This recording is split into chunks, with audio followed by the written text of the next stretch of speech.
사이다 무비튼. 2년 전 외아들이 취업과 함께 독립한 후 아내와 둘이서 살고 있다. 얼마 전 아들아이의 결혼 날짜가 정해지면서 나 역시 중요한 결정을 내려야 할 순간이 되었다. 그건 바로 아내와의 이혼이다. 아내 한진자는 결혼 후 줄곧 전업주부였고 고연봉인 내 수입으로 살림하며 가족들을 챙겨왔다. 겉으로 보기엔 가정에 충실한 부유층 사모님이지만 10년간 나를 속이고 불륜을 해왔다는 것을 오래전부터 알고 있었다. 더구나 상대는 내 부하 직원이었다. 내가 아내의 불륜을 알게 된 것은 이미 10년 전부터 두 사람이 나누는 대화 내용을 알고 있었기 때문이다.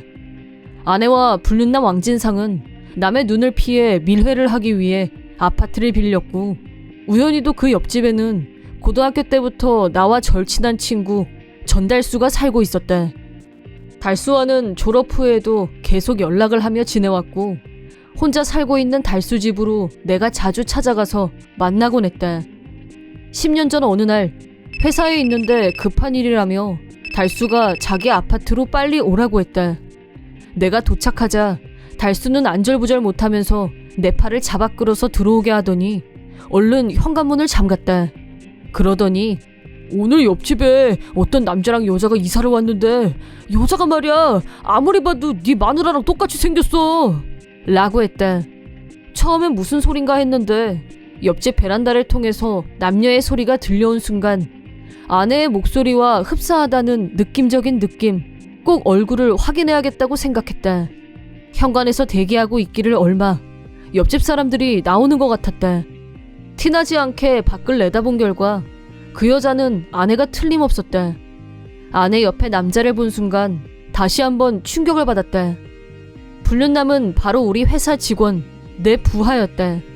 두 사람이 나를 속이고 몰래 밀회를 즐기는 사이라는 걸 알게 된 순간 너무 충격을 받아서 한동안 말문이 나오질 않았다.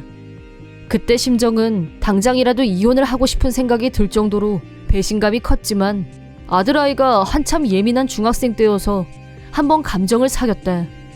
앞으로 고등학교, 대학교 입시를 차례대로 치러야 되는데 엄마 아빠가 이혼을 한다면 크게 영향을 줄 게 뻔했으니까.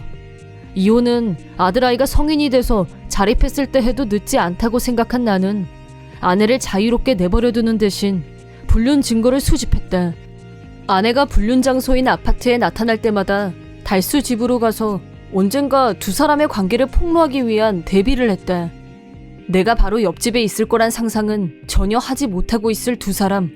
낮에는 창문을 열어놓고 아무 거리낌 없이 대화를 나눴다. 사랑해 어쩌고. 두 사람이 나누는 대화는 도저히 듣고 있을 수가 없었지만 그들이 어떤 관계인지 증명하는 데는 충분하고도 넘치는 증거들이었다. 불륜 부하는 회사에서도 여자 관계가 복잡하기로 유명했기 때문에 어차피 두 사람이 오래가지는 못할 거라고 생각했었다. 하지만 나의 예상은 보기 좋게 벗어났고 10년이 지난 지금도 두 사람은 불륜을 지속하고 있었다. 아들이 결혼을 앞두고 있는 지금 더 이상 미룰 수 없다고 생각한 나는 이혼 준비를 시작하려는데 또 한 번 예상치 못했던 일이 일어났다. 불륜 부하가 자그마치 회사 자금을 횡령한 사실이 발각된 것이다. 불륜 부하는 해고는 물론이고 형사사건으로 경찰에 입건되는 것도 시간 문제였다. 나는 사장으로서 횡령 문제를 지체 없이 처리해야 할 의무가 있었고 정석대로 곧바로 경찰에 연락했다. 지난 10년간 불륜 관계를 지속하면서 나에게 정신적 피해를 안긴 아내와 불륜 부하에게 이제 드디어 그 대가를 치르게 할 때가 되었다. 엄청난 일이 벌어지고 있는데도 아내는 아무것도 모르고 있었고 여행 얘기를 꺼냈다.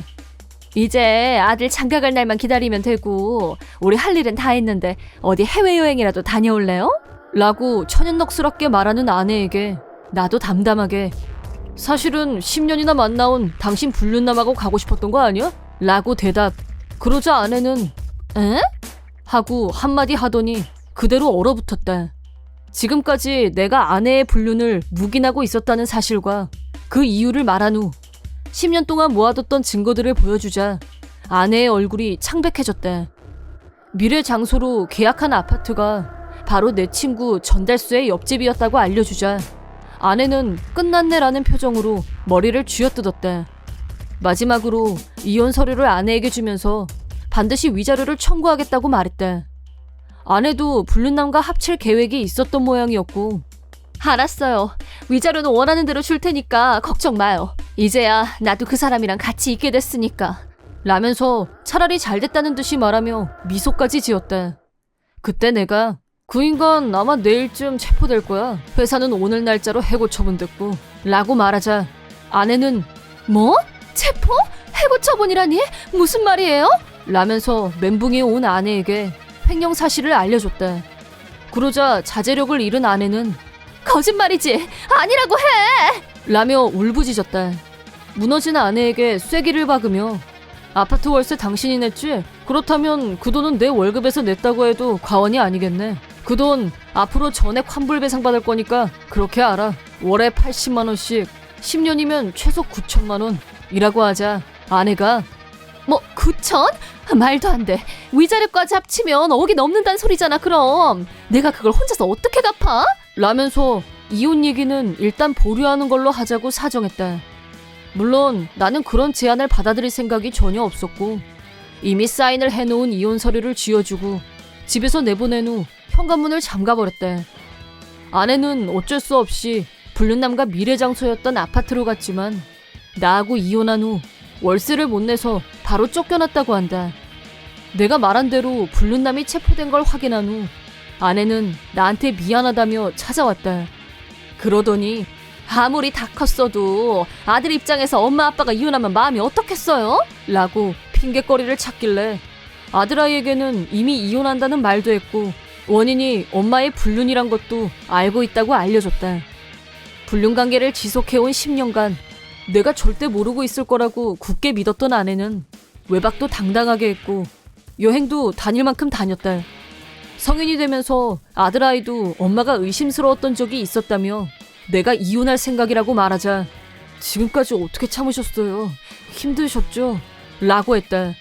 아들의 반응을 들은 아내는 꽤나 충격을 받은 모습이었는데 그럼 이제 나는 어쩌라고? 혼자서 알아서 살라는 거야? 라고 하길래 놈이 출소하면 그때 같이 살면 되지. 그리고 둘이서 열심히 일해서 횡령한 돈도 갚아야지. 라고 했더니 아무 말도 하지 못했다. 그 후 아내는 아들아이에게도 손절을 당했다. 이혼이 성립되고 위자료와 그동안 내 월급에서 지불했던 아파트 월세분을 변제하기 위해서 아내도 직업전선에 나섰다. 살 곳도 없어졌고 숙소가 제공되는 일자리를 알아본 결과 지방에서 육체노동을 하고 있다고 한다. 하지만 아무리 돈을 벌어도 갚아야 할 돈이 많다 보니 제대로 된 생활을 하기 어려웠고 더 쉽게 많은 돈을 벌기 위해 아내는 자기 몸을 팔기 시작했다. 결국 그 선택으로 인해 제대로 된 삶에서 더욱 멀어져 버린 아내는 술을 마시고 정신을 잃기도 했다. 10년간 남편을 속이고 불륜을 저지른 대가는 너무나 컸다. 한편 불륜남은 출소한 직후부터 횡령한 돈을 갚기 위해 낮밤 가리지 않고 열심히 일했지만 횡령한 금액이 2억을 넘다 보니 몇 달 일한 걸로는 어림도 없었고 아마도 평생 갚아나가야 할 것이다. 출소 후 전 아내에게 연락을 한 모양이었는데 전 아내는 이미 알코올 중독에 빠져 있었고 두 사람은 서로 대화를 할 수도 없었고 다시 만나 함께 사는 것도 불가능한 상황이 되어 있었다. 한편 나는 아들 부부 사이에 손주가 태어났고 2세대 주택을 지어서 동거를 하게 됐다. 손주는 눈에 넣어도 아프지 않을 정도로 예뻤고 같이 살게 된 후로는 지금까지 살면서 느껴보지 못했던 행복감을 느낄 수가 있었다. 소중한 가족과 함께 있는 시간을 조금이라도 더 갖기 위해서 요즘은 스포츠센터에 등록해서 본격적으로 건강관리를 시작했다. 오랜 시간 참고 견뎌온 고통에서 해방되고 아내와의 결혼에 마침표를 찍고 나니 나의 선택이 옳았다는 걸 실감하게 됐다. 물론 전 아내는 손주가 태어난 것도 모르고 있고 앞으로 우리 가족과 만나는 일도 없을 것이다. 그런 비참한 말년을 보내게 된 건 모두 자업자득의 결과이다. 병들고 혼자 된 몸이 되고 나서야 자기가 어떤 잘못을 저질렀는지 깨달았다면 최소한 지금이라도 진심으로 반성하길 바랄 뿐이다. 이번 영상 영상은 어떠셨나요? 재밌게 보셨다면 구독, 좋아요에 댓글까지 달아주시면 감사하겠습니다. 그럼 다음 영상에서 만나요.